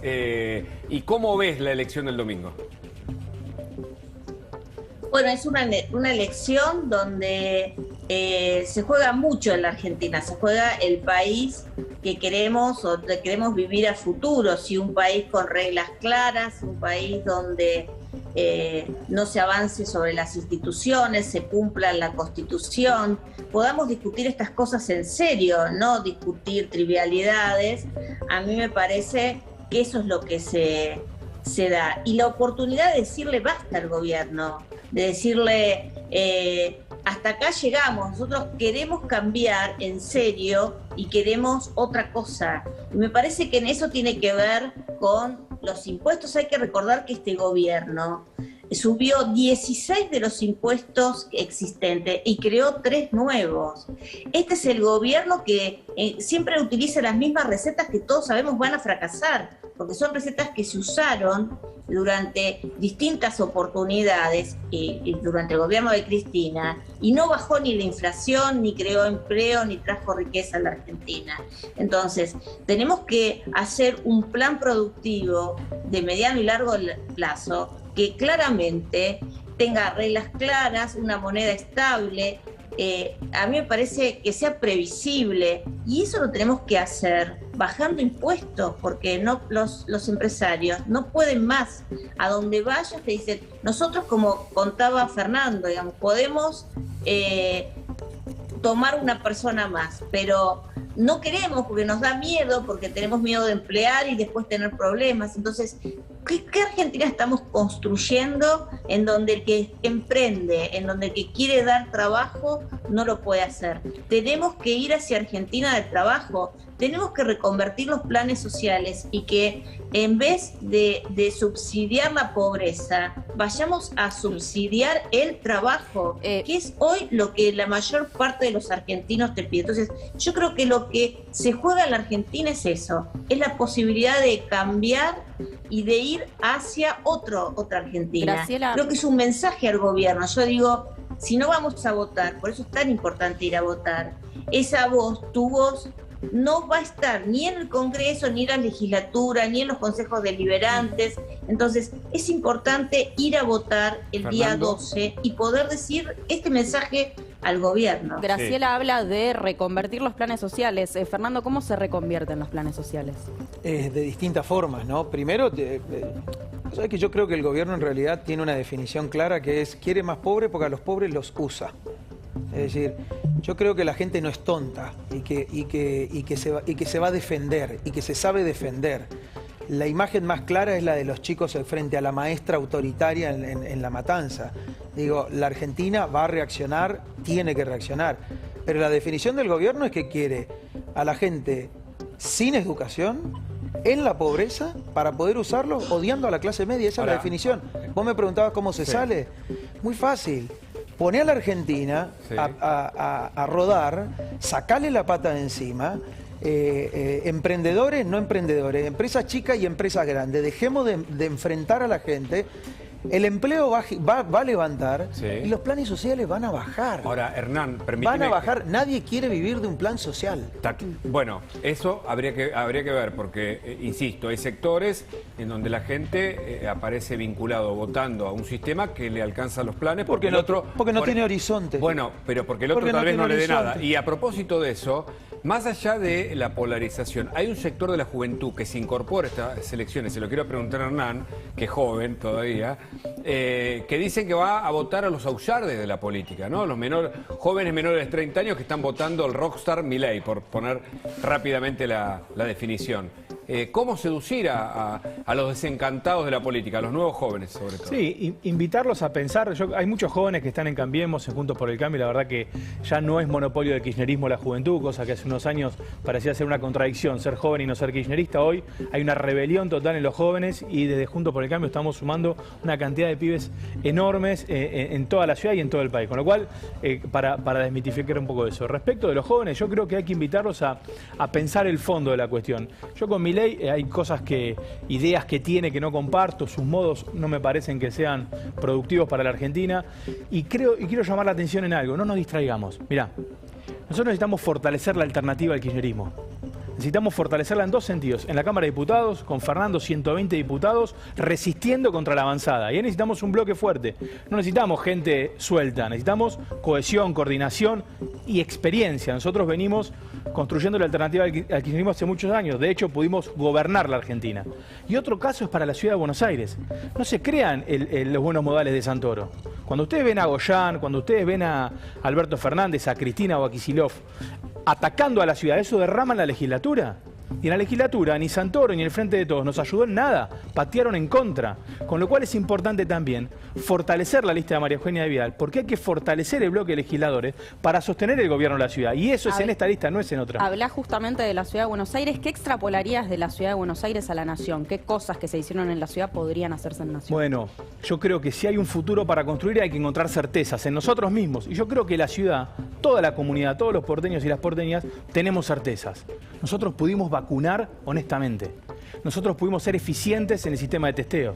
Con Fernando estuvimos los dos al frente de vacunatorios y al frente de hoteles COVID. En marzo del 2020, mientras venían los repatriados, nosotros nos hicimos cargo de eso porque la gestión se puso en la calle. Tenemos 1000 anécdotas para contarles. Lo que le quiero decir es, la ciudad puede transponer su Estado eficiente, su Estado honesto, su Estado responsable y su comunidad articulada. Y eso es lo que necesita la Argentina. Graciela, ¿cómo conquistás, cómo seducís a los jóvenes y a una clase social? Vos hace muchos años que estás en la política, has hecho cantidades de denuncias, sin embargo hay un sector de la población que no les cree a los políticos. ¿Cómo los seducís? ¿Cuál es la manera, el discurso, la persuasión? Nosotros con la verdad, porque creo que la verdad es lo primero y lo más importante, es un valor que nos une. Entonces, nosotros no prometemos lo que no podemos cumplir, pero sí queremos llevar estas propuestas adelante al Congreso y para eso necesitamos tener más diputados. En la Argentina también hubo momentos en donde parecía que la antipolítica tenía todo. Acordate el 2001, el que se vayan todos, resulta que se quedaron todos. Entonces, me parece que es importante fortalecer hoy el espacio que pudo resistir y que impidió el avance del kirchnerismo en temas como los superpoderes que quería Alberto Fernández, o en el tema del avance sobre la justicia con la reforma judicial o la reforma de la ley del Ministerio Público que implica poder manejar, cooptar la justicia, que es lo que busca Cristina para garantizar su impunidad. Entonces, a mí me parece que eso fuimos nosotros los que lo hicimos y por eso necesitamos fortalecer ese bloque para seguir sumando. Nosotros lo que estamos es escuchando, dialogando. De esa escucha y de ese diálogo surgieron las propuestas que tienen como respuestas esas demandas de la sociedad y están ahí, digamos, pero y son ¿por qué posibles y se pueden hacer. ¿Por qué y estamos convencidos de que hay que hacerlo, porque si no, no tenemos, digamos, a mí lo que me angustia mucho es que muchos jóvenes, hablando de los jóvenes, Sí. te dicen que no tienen futuro. Y yo siempre cuento, cuando yo era joven, que alguna vez también lo fui, yo sabía que trabajando, estudiando, con esfuerzo, podía hacer lo que quisiera, es decir, podía llevar adelante mi plan de vida. Y hoy siento que los jóvenes no tienen esa oportunidad que yo tuve. Por eso hay que trabajar para ellos, para que puedan tener esa oportunidad con su trabajo, con la formación que hoy no están recibiendo. Y necesitamos sacarlos de la pobreza, Fernando. porque la verdad es que cuando nuestros chicos hoy están en la pobreza y los adultos mayores también, es como un país que no tiene ni futuro ni ha consolidado quién es. Entonces, a mí me parece que hay que trabajar mucho para esos sectores.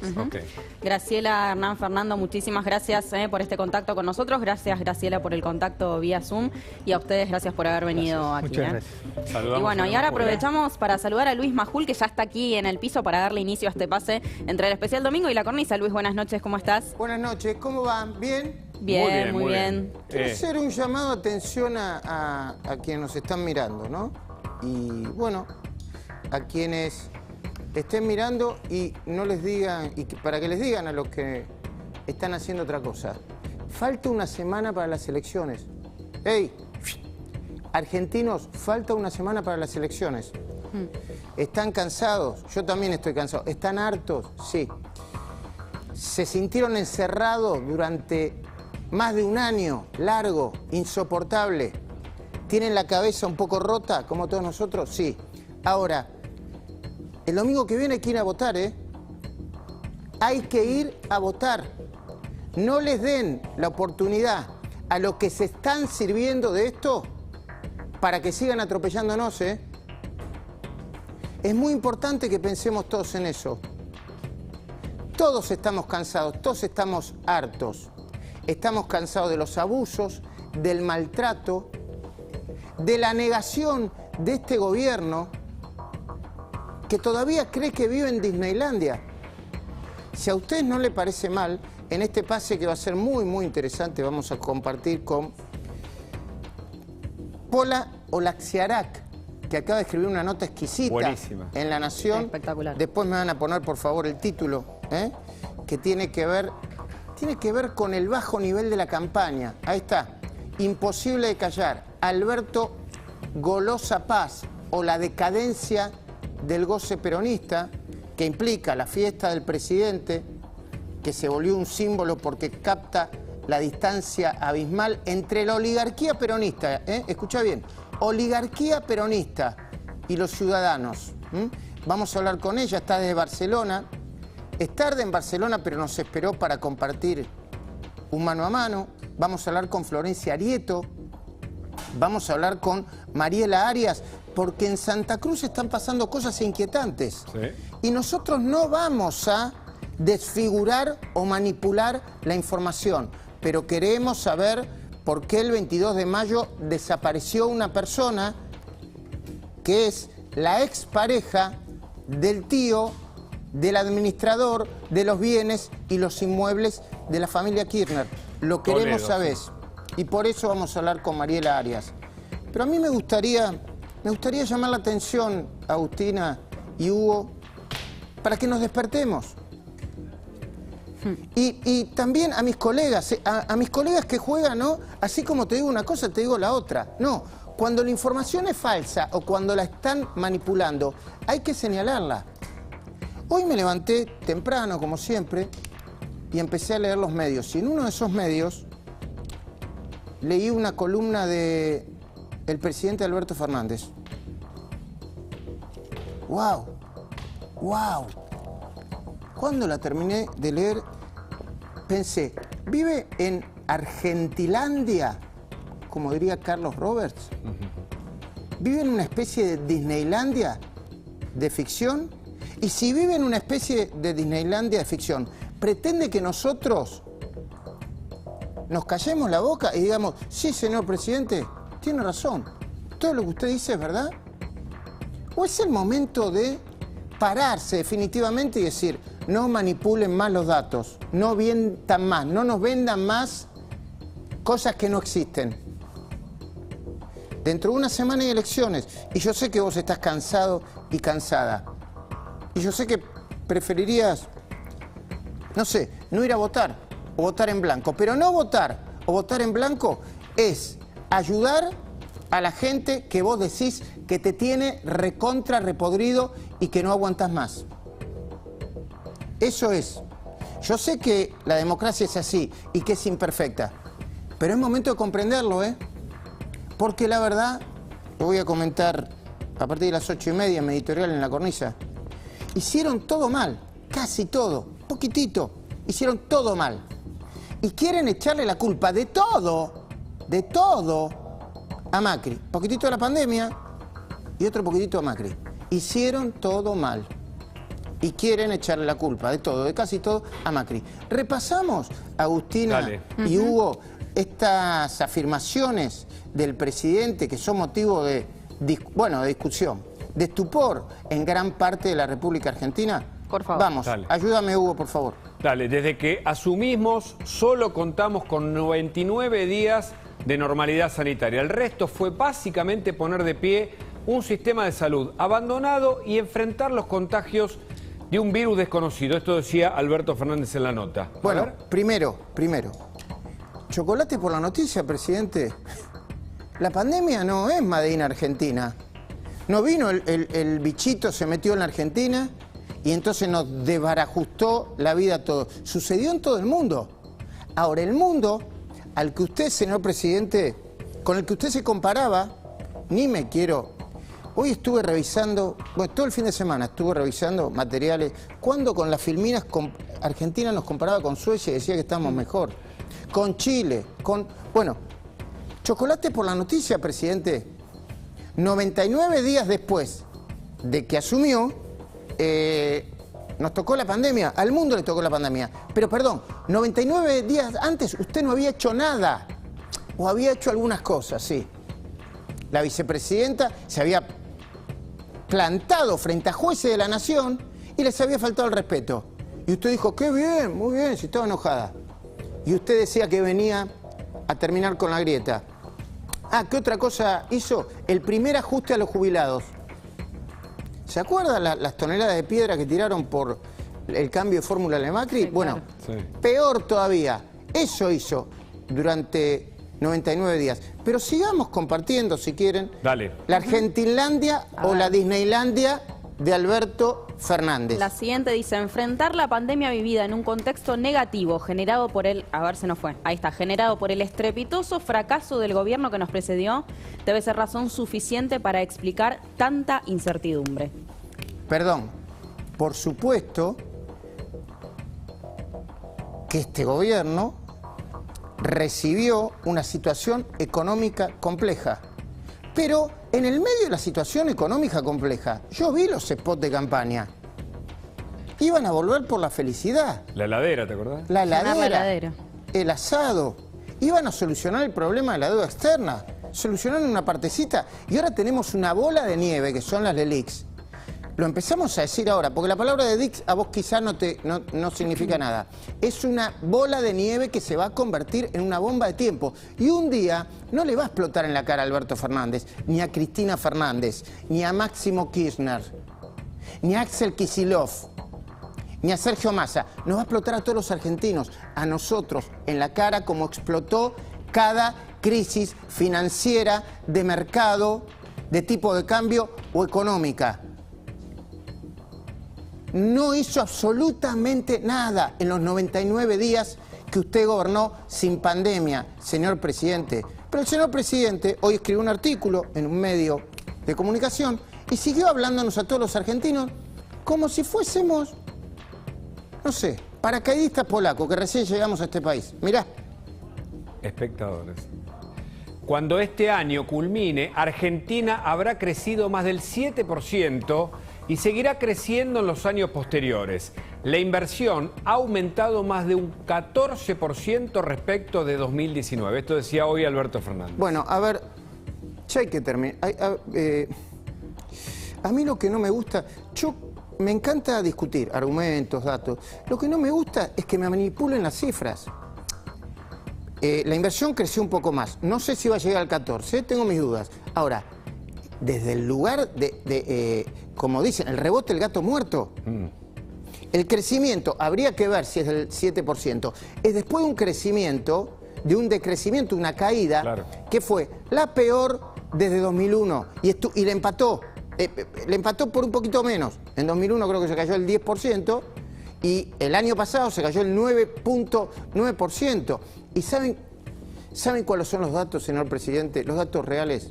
Los datos reales son los que dan todas las consultas, de derecha, de izquierda, de centro, internacionales, nacionales. Que la Argentina a este ritmo va a tardar en recuperar lo que éramos en 2019 por lo menos entre 3 y 5 años más. Así que no me vendan... A ver, cuando en el gobierno de Macri se decía que se estaba creciendo un poco y se hablaba de brotes verdes, hicieron un programa, hay un programa que se llama Brotes Verdes, en el canal de un empresario acusado y procesado por administración fraudulenta. Y ahora ustedes nos quieren hacer creer que la economía está creciendo de una manera acelerada. La gente no lo estaría viendo. Bueno, no, pero es que yo creo que... Y esto no es hacer periodismo de guerra, es hacer periodismo de datos. De datos. Sí, él escribió además. No nos mientan más con los datos. Aunque estén en campaña. Duhalde dijo, no hay nada más mentiroso que político en campaña. Lo dijo hace muchos años, cuando estaba dejando su presidencia. Bueno, ahora hay que decirle que hay un protagonista, que es la gente. Las redes sociales sirven también para adquirir conocimientos y comparar datos. Sigue hablando el presidente hoy en una nota que creo que firma con el título de 100 días, ¿no? Sí, correcto. Vamos. La siguiente dice, desde el último diciembre aceleramos el plan de vacunación más vertiginoso que nuestra memoria recuerda y nos permitió reservar vidas e hizo posible la recuperación económica que hoy vivimos, dice Alberto Fernández. Perdón, acá quiero pararme. El plan de vacunación más vertiginoso que se recuerda? Bueno, es falta de honestidad intelectual. ¿Es el mayor plan de vacunación, como repiten Kicillof, Guado de Pedro y unos cuantos más? Claro, ¿cómo no va a ser el mayor plan de vacunación del mundo? Si es para todos los países el plan de más vacunación del mundo, porque es la pandemia más importante del mundo y porque las circunstancias históricas así lo requirieron. Ahora, el plan de la Argentina fue uno de los peores del mundo. Hoy Argentina sigue estando entre los 10 países con más muertos por millón de habitantes. Ese es el dato. Hoy el gobierno argentino todavía no explicó por qué, ante la no firma del contrato con Pfizer, tenemos entre los... ¿Cuántos son hoy los muertos por COVID? Más de 112.000. Más de 112.000. 112.511 muertos. Porque además de eso, no se evitaron muertes que los científicos calculan entre 20.000 por lo bajo y la mitad de las muertes actuales por no firmar ese bendito contrato. Y realmente, presidente, va a hablar del plan de vacunación más vertiginoso y espectacular de los últimos años. Un par de líneas más y me voy a hablar con Pola, porque lo que dice Pola con respecto a Tolosa Paz no es solamente Tolosa Paz. Yo diría que no es tan importante Tolosa Paz. Es lo que se expresa como una casta y una oligarquía de poder. Una línea más. Dale, Hugo, dale, Agustín. Sí. No es lo mismo generar con total desaprensión una crisis económico-social como la que creó el gobierno anterior que trabajar y esforzarse por proteger en todo lo posible a la Argentina en el medio de una pandemia, firma Alberto Fernández. Bueno, en el editorial nosotros tenemos un rápido raconto de lo que fue 2019, 2020 y 2021. Las cosas que dijo el presidente Alberto Fernández, las cosas que dijo Ginés. Ginés dijo que no iba a venir, que estaba lejos, como estaba en China, estaba lejos del virus. Después dijo que no, que le preocupa más el dengue. Y después, una tras otra, vacunatorios VIP, Olivos Gate, mentiras, Vicentín. La política de la campaña, ¿no? La política de vacunación. Bueno, lo que está haciendo la provincia de Buenos Aires con su sistema paralelo de vacunación es inmoral. Aunque Kicillof grite, cuanto más grite, más problemas va a tener, porque grita pero no gobierna. Es inmoral. Dejaron de usar 1.700 centros de vacunación que se usaron durante muchísimos años para vacunar contra la gripe, porque necesitaban un centro de vacunación, un sistema K de postas para darle laburitos, contratos informales a gente que después lo cambiarán por el voto y sacarlo del sistema de vacunación a los intendentes y a cualquiera que no tuviera el color político, autoritario y unívoco del Frente de Todos, del Frente por Kicillof, porque Kicillof también tiene sus ambiciones personales, ¿no? Último texto. Dale, ya está. Bueno, vamos con el perdón. Y encima luego, le quieren echar... A ver, el gobierno que lo presidió puede tener parte de culpa. Ahora, ya llevan 1 año y ¿cuántos meses? ¿8 meses de gobierno? Sí, empezó el 9. Ya basta, que miren las encuestas.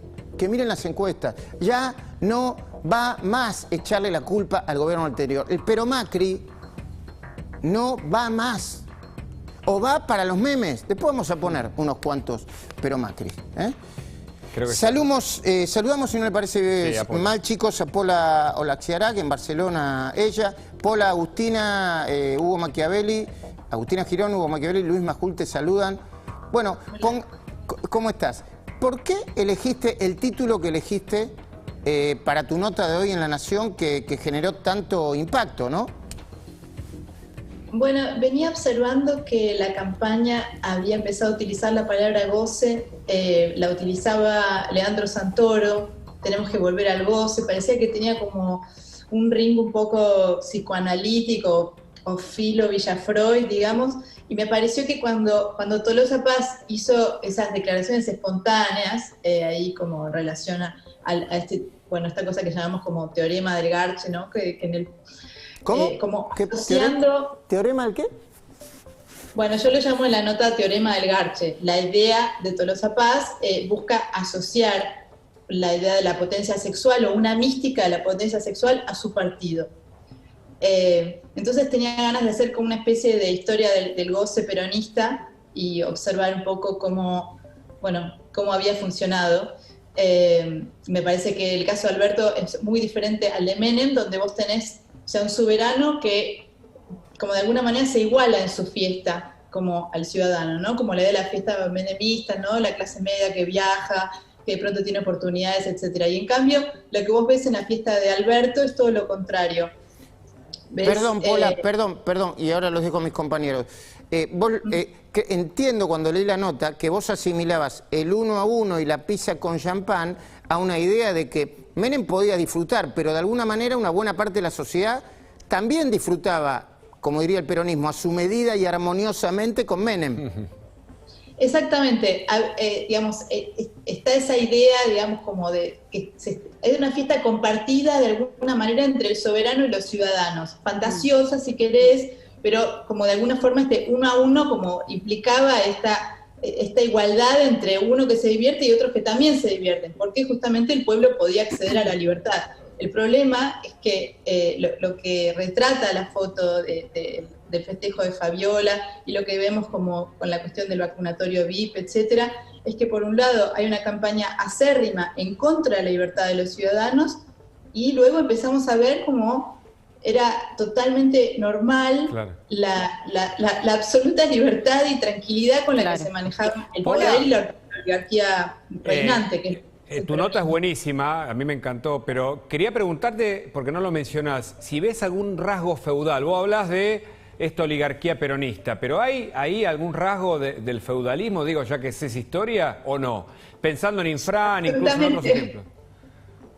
Sí, me parece que el régimen que se mantiene en la provincia de Buenos Aires es totalmente feudal. Me parece que lo que mencionaba Luis, de la forma en la que se administran las vacunas, también tiene que ver con ese feudalismo, digamos, como hay un señor feudal y, digamos, solamente aquellos súbditos que están asociados con ese señor feudal pueden gozar de los privilegios. Es todo lo contrario de la idea de una burguesía republicana, etcétera, donde todos deberíamos ser iguales ante la ley, todos deberíamos acceder a los mismos derechos. Pola, por supuesto es contrario al discurso del peronismo, ¿no? Que dice que es para todos y no lo es. Claro. Quiero citar un fragmento, ¿no?, de tu nota que me pareció muy interesante, en el que decís que la fiesta de Olivos se volvió un símbolo, y te cito, que capta la distancia abismal entre la oligarquía peronista y los ciudadanos, ¿no? ¿Qué significa esto? Bueno, la palabra oligarquía no tiene una etimología donde es un grupo de gente reducido que pertenece a una casta en particular, que es la que gobierna. No es el gobierno de los mejores, que sería, bueno, la excepción de la aristocracia, sino es el gobierno de la casta que está afincada y que hace todo lo posible para permanecer ahí. Incluso, digamos, sin que le importe realmente aquellos sobre los cuales gobierna, digamos, o sea, sin tener como un plan de gobierno, sin tener, una idea y un proyecto de qué es lo que se quiere hacer. Y es un poco la sensación que a mí me deja como este año y 8 meses del gobierno de Alberto. Pola, vos en la nota, es muy interesante porque, bueno, son cosas que quizá algunos analistas de trazo grueso no lo ven y vos te tenés en eso. Hablaba de las diferentes fotografías y cuidados estéticos de la compañera del presidente, ¿no? De Fabiola. De los colores. De los colores de cabello de Fabiola, ¿no? En algún momento, yo después estuve revisando la foto y es así, en algún momento tiene un look Evita, en algún momento tiene otro look que ahora no recuerdo, pero... Un look Disney, ¿no? Dice ella, el de Frozen. Sí, como de hada. De hada. De hada. ¿Vos creés en esos elementos estéticos y simbólicos que están planteando un mensaje hacia una parte de la sociedad, a su núcleo duro, hacia el peronismo? Totalmente. Yo creo que el gobierno de Alberto solamente administra símbolos, solamente administra iconografía. Lo ves, por ejemplo, las cosas que tuitea el jefe de gabinete, Santiago Cafiero, tuitea, hoy es la efeméride del día en el que Perón, o no sé qué. O sea, son efemérides, momentos que tenemos que recordar de una historia pasada que, digamos, que tampoco es específicamente relevante ni para el momento en el que vivimos, ni se tocan con una idea de futuro de qué es lo que se quiere hacer. Entonces me parece interesante la forma en la que justamente el peluquero de Fabiola tiene un trabajo importantísimo dentro del gobierno, porque son estos momentos donde Fabiola tiene que evocar a esa Evita Montonera que requiere, un tipo de ondulación y por supuesto requiere que haya unas raíces negras, pero que también se vea como este pasaje al rubio, donde me parece a mí que es como, claramente esa fábula del ascenso social, ¿no? Que va como de la morocha a la rubia, que sigue teniendo como sus raíces. Perdón, un segundito. Asciende a esa entidad vikinga que todas las argentinas aparentemente quieren obtener. Producción, por favor, háganme un favor de si tienen los instrumentos para hacerlo. Vayan ilustrando cuando me dicen que esa Fabiola o la otra Fabiola. Lo pedí ahora, si no lo tienen, no lo tienen. Y después vuelvan a buscarme ese eje de campaña, que es el eje de campaña, uno de los ejes de campaña del Frente de Todos, con los dichos de Tolosa Paz para seguir conversando con Pola. Entonces vos decís, Pola, que hay distintas Evitas y que el peluquero... no se dice más peluquero, ¿no? No, esteticista, que tiene varios. Sí. Tiene estilista, tiene quien le cuida la imagen. Este es otro dato que va a investigar la justicia. Son varios los que están alrededor de Fabiola de algún modo cuidando lo simbólico que dice Pola. Claro, eso es la corte de una diva, digamos. Es la corte de los nobles. Los nobles no tenían mayordomos, valets, ayudas de cámara, doncellas. Esa es la corte que nosotros vemos en ese video. Además, estarían como algunas amigas, pero, la manera en la que se administra toda la apariencia es un asunto de Estado, porque en definitiva es lo único de lo que trabaja el gobierno, es como de comunicar estos momentos donde Fabiola está posibilitando el agua en el Chaco, por ejemplo. Esa era una de las noticias. O Fabiola, es problemática la figura de la primera dama en Argentina, nadie sabe realmente para qué sirve, qué hacer. En el caso de Fabiola, me parece que, en definitiva tiene mucha carga sobre ella, porque tiene que empezar a representar estos símbolos en un gobierno que solamente sabe mezclar y cambiar. Pero todavía, Pola, perdóname, ¿todavía funciona lo de los símbolos y la imagen en esta sociedad en la que la foto termina siendo un escándalo? Digo, aquella simbología tradicional peronista, ¿sigue funcionando hoy en una sociedad más, de más imágenes, de mayor democratización de la información? Mira, yo tendería a pensar que no, que justamente que está muy de modé esa manera de comunicarse, porque siempre asociándose a un pasado y que solamente lo nuevo puede tener significado porque está representando un pasado. Eso es una manera de ya como crearte las condiciones para nunca poder crear algo nuevo, porque solamente tenés que estar como estaban haciendo los medievales en un punto, que siempre tenía que estar el mensaje de Dios medio escondido para que estuviera todo bien con la iglesia. Es casi una fórmula para no poder crear nada nuevo, y me parece que es el problema que tiene ahora el peronismo, justamente no pueden crear cursos nuevos y no pueden tener ideas nuevas, por supuesto. Quiero preguntarte finalmente, Pola, y agradeciéndote, ¿qué opinas? Tenemos el video de ese video tan estrambótico de Victoria Tolosa Paz hablando de Garche, ¿no, producción? ¿Lo tenemos ahí? Bueno, a ver, ¿por qué? Porque a mí yo noto un esfuerzo, ¿no? No tanto de Victoria Tolosa Paz, de Leandro Santoro, por hablarle a los jóvenes, pero de una manera, a mi entender, un poco, no sé si utilizar la palabra desesperada. ¿Tenemos ya el video? ¿Sí? ¿Lo ponemos? Bueno, ahí está, pongámoslo, dale.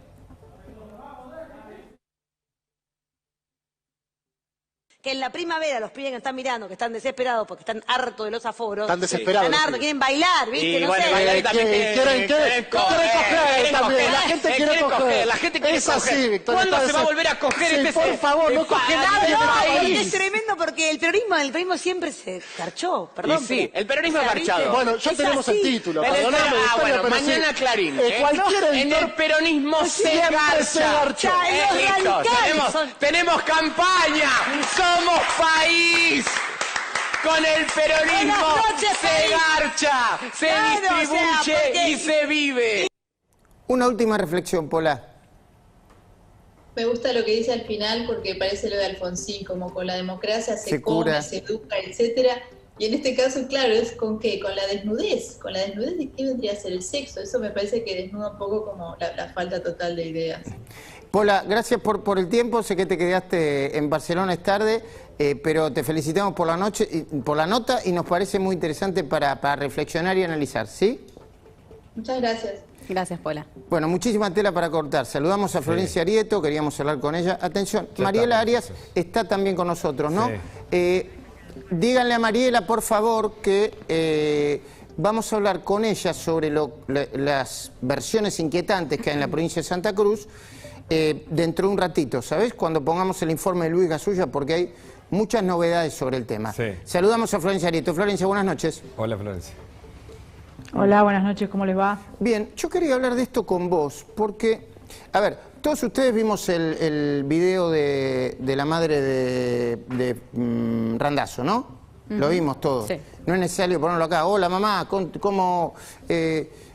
Pum, pum, y la madre le habla, una idea brillante de Ramiro Agulla. Ahora, detrás de esto vino un chiste, voy de nuevo, del ministro de Seguridad de la provincia de Buenos Aires. Pero el ministro de Seguridad no es periodista, no es un comentarista, no está en campaña. Yo lo lamento por la madre del ministro Sergio Berni, pero ¿a qué se cree que está jugando Sergio Berni cuando pone este spot para que lo veamos todos nosotros? ¿Se cree que estamos de joda todos nosotros? Lo ponemos, por favor, así podemos empezar a hablar con Florencia Arieto de esto. Dale. ¿Qué dice? La Plata, 2 de septiembre, 23 horas. Para. Uy, mi mamá, esta. Hola, mamá, estoy allanando. ¿Pasó algo? ¿Otra vez? No parás nunca, nene. Te estoy esperando para cenar. ¿Qué pasa que no venís? Y que estoy acá en La Plata. No es ni Palermo ni la Villa 1114. ¿Y? Entonces, ¿qué pasó con eso? Y la estoy tratando de llamar a la Leona para que me explique qué hacer. No sé si patear la puerta o pedir disculpas. La verdad que tengo una confusión ya a esta altura. Mirá, querido, después de la paliza que le pegó Axel, la Leona, como la Cenicienta, se convirtió en gatito y salió corriendo para la capital. Flor de quilombo nos dejó con Pará, mamá, pará, no puteé, pareces a la mamá de... Mirá, querido, decile a esta señora que los argentinos de pelotudo no tenemos nada. Tendré 86 años, pero tengo memoria y por eso lo banco a Axel. Así que, hacé lo que sabes hacer, patea esa puerta, sacale la droga, metelos presos y vení a cenar que se enfría la comida. Y además quedate bien tranquilo, acá en el barrio, todos van a meter la boleta de Victoria y Agustina, dale, metele, te espero. Ahí voy para allá, rompe, metele. Y hace un simulacro de allanamiento. De allanamiento bueno, qué sé yo, Florencia, la primera mirada sobre esto, que no me deja sorprender a mí, ¿eh? Sí, me parece que la campaña se ha convertido en algo escindido de la realidad, un poco lo que siente la gente de a pie, ¿no? Esto de hacer como parodias, querer agradar, no sé a quién, pues la verdad que el mensaje no es ese. Recién estaba hablando con el ministro de Seguridad de la ciudad antes de estar con vos, porque obviamente Frederick, entre otras de las cosas que miente, divaga sobre estadísticas que no publica desde que asumieron. Y la verdad que, por ejemplo, en la Villa 2124 de la Ciudad de Buenos Aires, a partir de que asumió la gestión Frederick, que estaba la prefectura ahí adentro, se dispararon los homicidios por ajuste de cuentas, y eso tiene que ver con la política que lleva adelante de ella de impedir el patrullaje dentro de la villa, sumando que ahora directamente sacó la prefectura de la 2124 desamparando a los vecinos para llevarla a Quilmes, para proteger a Mayra Mendoza. Entonces digo, ella habla con un aliviandazo de los muertos y desamparó y rompió todo un esquema que venía funcionando en la Villa 2124 con prefectura, incluso desde la gestión de la última parte de Cristina Kirchner. Era Cinturón Sur, se llamaba. Bueno, Frederick rompió todo, disparó los índices de narco y de homicidios en la Ciudad de Buenos Aires justamente para eso, para después decir que aumentaron los homicidios en la ciudad para tratar de sacar tajada cuando la responsabilidad era de ella, pues la prefectura estaba ahí adentro. Entonces me parece que eso hay que discutir. Hace 3 días en Moreno mataron a un chico de 23 años y al otro día otro, todo por ajuste de cuentas, uno en el barrio Ayelén, en el cuartel Quinto, y el otro en la rotonda, en una rotonda ahí de un ingreso muy precario, muy desamparado, ¿no? Entonces tenemos un problema muy complicado de violencia en la provincia de Buenos Aires, tenemos falta de coordinación entre nación y provincia, y tenemos gente que está haciendo stand-up, ¿no? Como si no fueran responsables de lo que pasa. Nosotros vamos a tener a Santilli en algún momento de la cornisa, dentro de un ratito, y a María Eugenia Vidal también antes de terminar el programa, pero ¿por qué Santilli está repitiendo que volvió el narcotráfico a la provincia de Buenos Aires? Sí, en realidad lo que volvieron fueron los dealers, ¿no? El narcomenudeo a los barrios. Cuando vos tenés un gobierno como el de Alberto Fernández que ejecuta una política Frederick, que es la bajada nacional, más allá que los ministros provinciales puedan hacer cosas distintas, que eso es válido, pero la bajada nacional, el discurso que llega a los fondos del conurbano más que nada, es lo que dice el presidente. El presidente justifica el delito, el presidente protege al delincuente y desampara a las fuerzas de seguridad. Y eso envalentona al narco para que vaya a hacer lo que quiera, porque ellos volvieron a ser los dueños del barrio. En lo que va del año se suicidaron 3 gendarmes de menos de 30 años por el enorme estrés al que los somete el poder y la falta de protección cuando tienen que trabajar en un lugar muy difícil en donde se enfrentan a tiros, y si llega a morir un delincuente terminan ellos encarcelados con una causa y sin posibilidad de defensa, ¿no? ¿Se suicidaron 3 gendarmes en el último año? Sí, de menos de 30 años. Claro. Sí. Florencia... A mí me llegan los partes de los familiares pidiendo que por favor ayuda, ¿no? La verdad que es muy doloroso. Eso es enorme estrés, falta de protección y de conducción política, y una enorme desolación de no tener futuro, de que si hacen algo no van a tener nadie que los ampare y los defienda. Te quería preguntar si el tema del narcotráfico se suma a los gremialistas, al poder de los barras, que en muchos casos se los ha visto el otro día custodiados por la policía yendo a la cancha cuando no se puede ir a la cancha, por ejemplo.